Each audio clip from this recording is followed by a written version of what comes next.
글로벌 외신센터입니다. 말씀 주신 세 가지 내용들 위주로 김민아 캐스터와 함께 체크해 보겠습니다. 안녕하세요. 안녕하세요. 네, 최근에 경기 침체 위험들이 상당히 좀 커지는 구간 속에서 IMF 측에서 경제 성장률을 또 한 단계 전망을 낮춰 잡는다고 하는데 어떤 내용일까요? 네, 이번에 IMF 쪽에서도 입장을 표명했는데요. 로이터 통신 보도 내용입니다. IMF Gary gave us a startling outlook for global economy, rising recession risks. 네, 이번에 경제 전반적인 평가를 내렸는데 경기 침체와도 연관이 되어 있었습니다. 자세한 코멘트 통해서 살펴보시죠.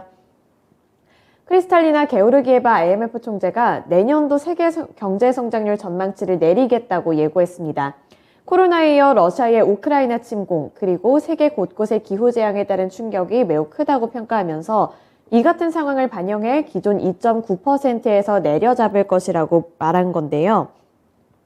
게오르기에바 총재는 세계 경제 전망이 더 어두워지고 있고 여기서 더욱 더 악화될 수 있다고 평가했습니다.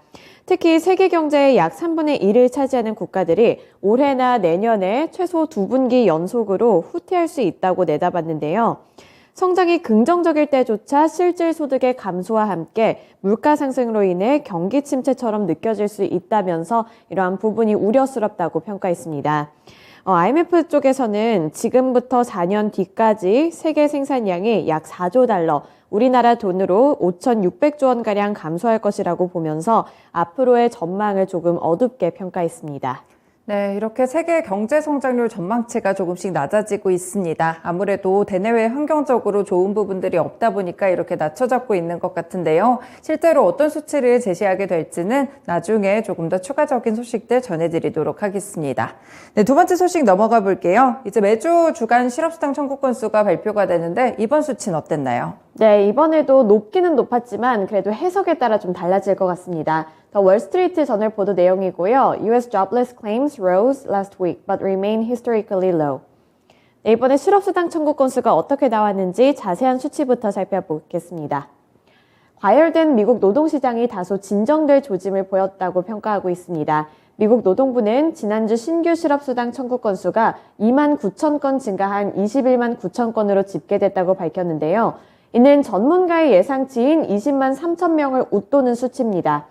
이렇게 수치 자체를 봤을 때는 오르는 모습을 연출했지만 지금 외신과 나머지 시장에서는 역사적으로 봤을 때 낮은 기록을 하고 있다. 이 부분에 집중을 한 겁니다.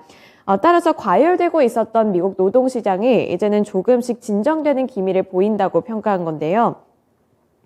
이번에 발표된 실업 관련 지표는 시장의 예상치를 웃도는 모습을 나타내기도 했습니다. 우선 지난 1일로 끝난 이 한 주간 신규 실업보험 청구자 수가 있었고요. 그리고 어제 같은 경우 발표가 됐었던 이 ADP 고용보고서 이쪽 부분도 함께 엮어서 확인을 해볼 수 있습니다.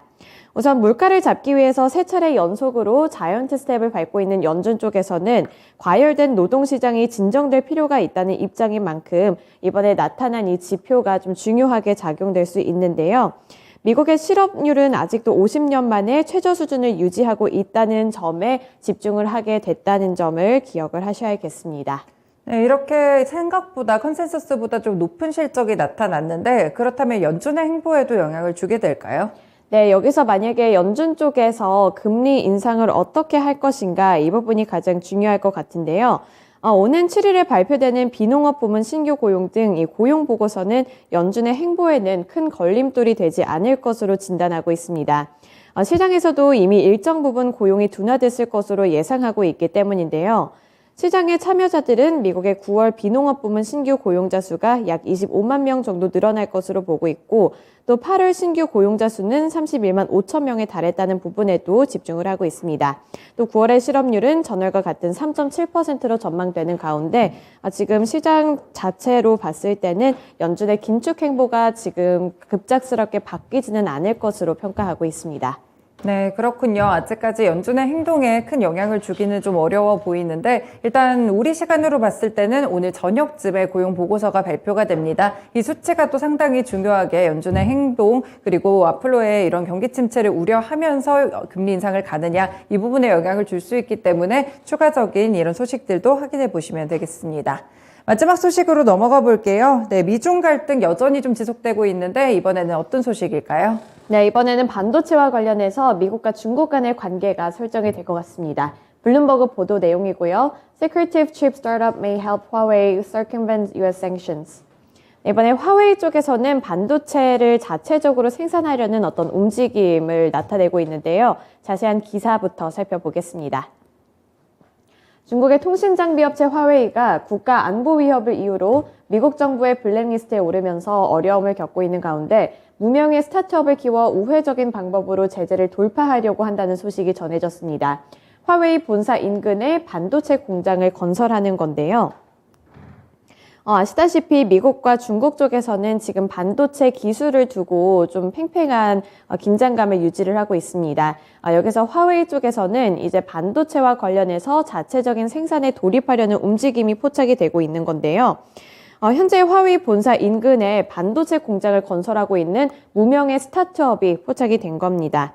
여기서 경영은 화웨이 출신 임원이 맡는다고 하는데 이르면 내년 상반기 가동을 목표로 제품을 생산하게 되고 여기서 생산된 제품은 전량 화웨이에 납품이 될 것으로 보이고 있습니다. 지금 미국 쪽에서 중국 쪽으로 제재를 가하자 화웨이 쪽에서는 이런 자체적인 움직임을 나타내고 있는 거고요. 그리고 화웨이의 기술 같은 경우 삼성전자나 TSMC와 비교를 했을 때는 좀 현저하게 떨어진 기술력이다. 이런 평가가 나올 수는 있겠지만 화웨이의 지원 아래에서 빠른 속도로 기술력이 끌어져 올려질 것이라고 보고 있습니다. 지금 조 바이든 행정부나 미국 쪽에서도 화웨이의 움직임을 포착한 만큼 또 새로운 행동과 스텝이 밟아질 수 있다. 이런 부분들도 시장에서 주목하고 있기 때문에요. 조 바이든 행정부가 이번 주 안으로 중국을 겨냥하는 더 강한 규제가 어떻게 발표가 될지 이 부분이 관전 포인트가 되겠습니다. 네, 확실히 미국과 중국이 서로 좀 결별하고 있는 것 같습니다. 애플 같은 경우에도 인도 쪽으로 이렇게 공장을 옮기거나 생산을 옮기면서 중국을 탈피하려는 움직임이고 화웨이 쪽에서는 이런 식으로 또 반도체를 자체 생산한다고 하니까 이런 소식들 계속해서 민감하게 체크해 보시면 되겠습니다. 세 가지 소식들 김민아 캐스터와 함께 봤습니다. 고맙습니다.